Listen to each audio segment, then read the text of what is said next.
To introduce myself, I'm Ann Rohr, but my maiden name was Casey, just like Father Solanus. It was always a little bit of a bond.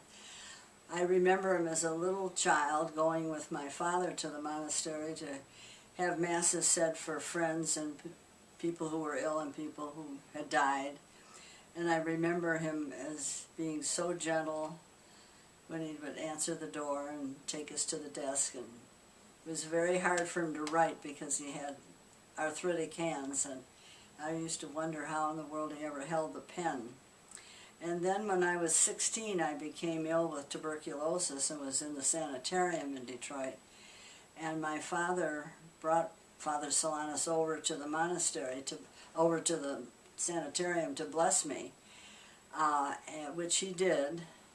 And I had a roommate who was not Catholic and was astounded at this old man who came out on a cold, snowy night in his bathrobe and slippers, as she put it. And I said, oh no, that was bathrobe and slippers, that was his habit. And she said, you mean he makes a habit of dressing like that? And so I tried to explain to her.